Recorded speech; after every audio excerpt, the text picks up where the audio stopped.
que Diniz, CBF e Flu combinaram para que o técnico assumisse a seleção. Fernando Diniz foi apresentado como técnico interino da seleção brasileira. Imagem, Eduardo Anizelli. Mário Bittencourt, presidente do Fluminense, afirmou que o clube colocou à mesa algumas exigências na negociação com a CBF para que Fernando Diniz pudesse ocupar o cargo de técnico interino da seleção brasileira, enquanto se mantém no tricolor. Ponderamos muitas coisas. Sou muito grato ao Fluminense, à torcida do Fluminense, e acredito que a maioria vai entender. Da maneira que ficou, me sinto muito à vontade para desempenhar o meu trabalho, disse Diniz. O que aconteceu? O mandatário contou que o Clube das Laranjeiras apresentou planejamento e condições para que não fosse prejudicado. Nas tratativas com a CBF, ficou acordado que Diniz não vai dar expediente na entidade e não vai perder jogos do Flu.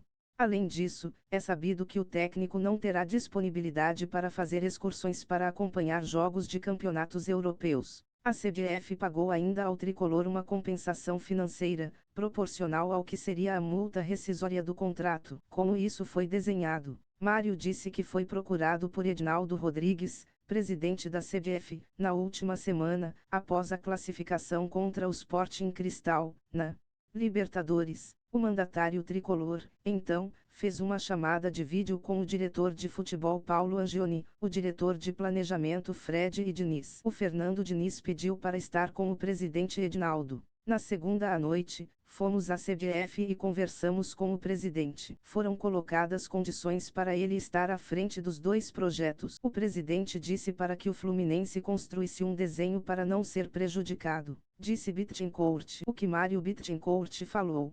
Não há conflito.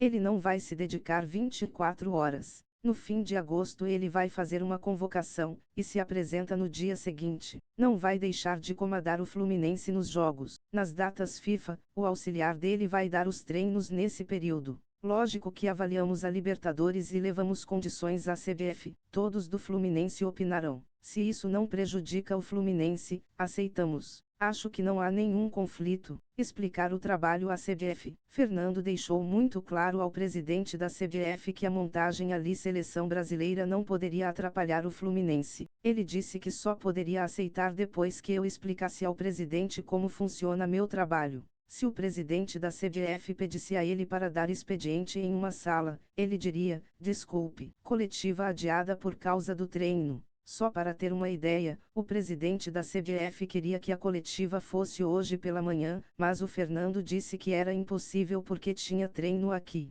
De hoje até a apresentação, ele vai se dedicar 100% do tempo de treino ao Fluminense, sem excursão. Fernando é um treinador que mora sozinho no Rio, em um hotel. É um profissional que se dedica 18 horas ao trabalho, 6 para dormir e o resto fala com a família pelo telefone. Ficou muito claro para o presidente da CBF que não terá agenda para o Fernando excursionar pela Europa para ver jogos e jogadores que vão ser convocados. Tudo isso foi combinado. Receio de perder o técnico. Se fosse uma condição, pagar a multa e tirar o Fernando, não aceitaríamos e ele também não. Yeah.